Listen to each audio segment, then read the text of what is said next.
Prince William and the Duchess of Cambridge are more popular today than they have been for years. They have not always been without their critics, but the way they and their three charming children have led the royal family's response to the pandemic with such warmth and enthusiasm has made their hold on public affection as secure as it has ever been.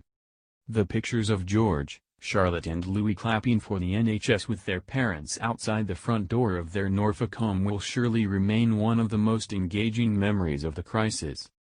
Meanwhile, the imaginative way Kate and William have used technology to connect with people all around the country, especially their stint as online bingo callers, has been both touching and impressive. These, then, should be tranquil days for a couple who have had to juggle lockdown family life and homeschooling, alongside an increase in their official workload following the departure from the royal scene of the Duke and Duchess of Sussex.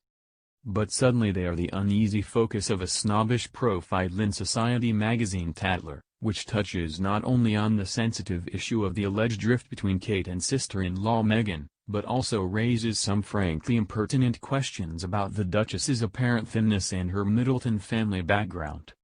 It even manages to impugn William's, until now untouchable, relationship with Princess Diana with a bizarre suggestion that Carol Middleton, who is mocked as a social climber, was the mummy he always wanted. Commendably, the royals rarely respond to such stuff, however provocative.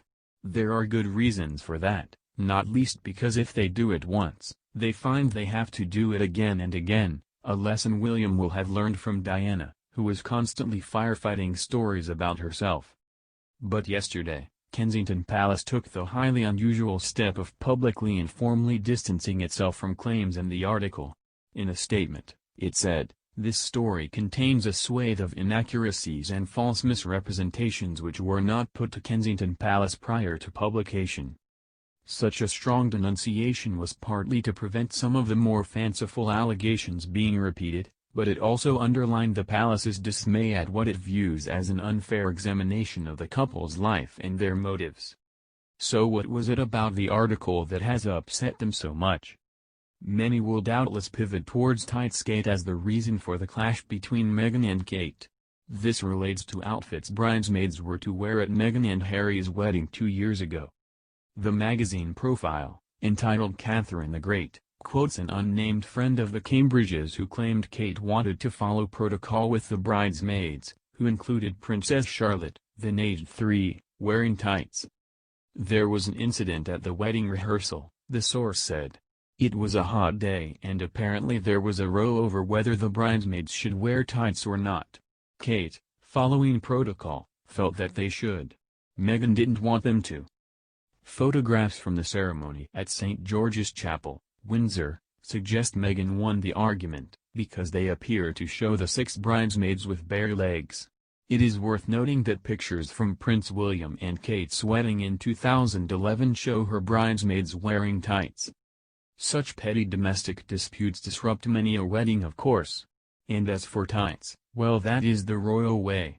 Had Kate intervened as the article suggests, say friends, it would have been not just because she knew that tights look neater but also as a mark of respect to the Queen.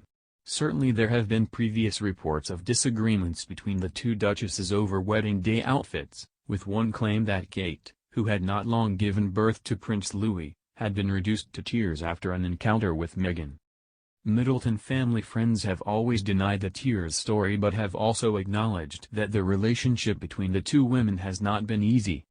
All the same, they do not recognize Tatler's assertion that the Duchess of Cambridge had sought the opportunity to put Meghan in her place, reprimanding her for speaking imperiously to Kensington Palace staff. What is undeniable is that the arrival of Meghan upset the dynamics of the then close relationship that existed between William, Harry, and Kate. Harry, remember, treated Kate like a sister and they seemed to delight in each other's company. But when the famous threesome became the Fab Four, suddenly the magic disappeared. Friends recall when the two couples did their famous sofa interview about their charitable plans, with Kate flinching as Meghan, the former actress, spoke with total confidence.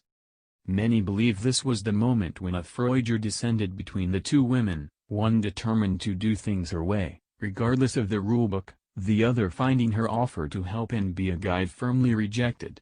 At the same time, the Duchess's circle denied a claim from a friend that Kate never pulled Meghan under her wing and said, "I'll show you the ropes." As a close friend of the couple told me, help can only be provided if it is willingly accepted.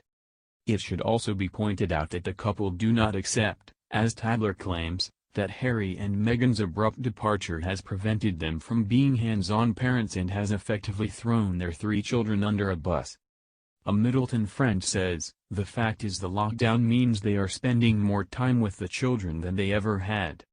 But by the time Meghan became pregnant with son Archie, talk of a rift was being openly discussed, not only among the royal couple's smart set of friends, but also in royal circles.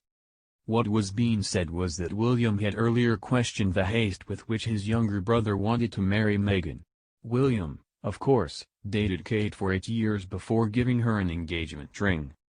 Harry, on the other hand, had made up his mind almost immediately after being introduced to the star of the American TV legal drama Suits, a woman 3 years his senior, at a London dinner party. To William, advising caution was simply common sense. But Harry, ever sensitive, is understood to have interpreted his brother's words, as well as those from others in his circle, as an implied criticism of his choice of bride. To some extent, this explains his, and her, touchiness in the run-up to their wedding. According to insiders, the Tights episode, as reported by Tatler, is not quite right. But what has upset the Cambridges, and upset them deeply, is the claim that Kate somehow resents the increase in duties that have come her way. The article quotes a friend, again unnamed, as saying, "Kate is furious about the larger workload. Of course she's smiling and dressing appropriately, but she doesn't want this. She feels exhausted and trapped. She's working as hard as a top CEO, who has to be wheeled out all the time, without the benefits of boundaries and plenty of holidays." Aides are refusing to be drawn on this, but I understand that this assertion that she is work-shy is utterly rejected and that the couple are angered at what they perceive to be a false and misleading picture. One figure says that the Duchess is doing more, because she asked to do more. A close friend tells me, yes, she is juggling a lot with 3 young children at home while contributing when she can to the national effort, but she is very conscious that there are many, many more people under far more pressure than she is. They particularly repudiate the idea that this makes the Duchess out of touch with the hardships so many households are facing. The Tatler profile was written by Anna Pasternak, the author who made her name in 1994 with the book Princess in Love, a romanticized account of Princess Diana's affair with cavalry officer James Hewitt. Particularly wounding to Kate are its snooty references to her own family. It describes her mother Carol's hyacinth bucket aspirations of grandeur, who, rumor has it, puts people's backs up in a way Kate does not. Quoting a craftsman who had worked on Anmer Hall, William and Kate's country home, it said Mrs. Middleton was the most difficult client he had ever worked with. She was exceedingly demanding, fussy and questioned everything, reports the magazine. But that is only the start. Sneering at the polished interior of the Norfolk house on which Carol has put her stamp, the article says, far from being a typical aristo abode with threadbare rugs and dog hair everywhere, like, say, Windsor and Balmoral, it is, according to a visitor, like a gleaming 5-star hotel with cushions plumped and candles lit. Another is quoted as disdainfully saying, "It's very Buckinghamshire." Meanwhile, a friend of the television presenter Donna Eyre, who once dated Kate's brother James Middleton, is reported to describe Carol as a terrible snob. Even Kate's sister Pippa doesn't escape the sniggering observations. "She speaks like the Queen," one of her circle is reported to have said. The underlying message in all of this is that the Middletons are arrivistes or, as Tatler says about Carol, not quite our class, darling. How wounding will Kate find all this? The answer, I suspect, lies in the swift rebuttal by the palace.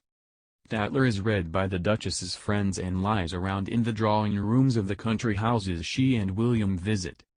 References to William's relationship with her family will also hurt.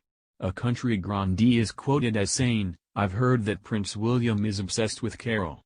She's the mummy he always wanted." This, say friends, is absurd. And it is not the only reference to the Princess of Wales. The article also says, outwardly it seems that with years of scrutinizing public pressure Kate has become perilously thin, just like, some point out, Princess Diana. But the princess suffered from an eating disorder that for a while was a central and damaging feature in her life. For Kate, this is perhaps the most uncomfortable barb of all.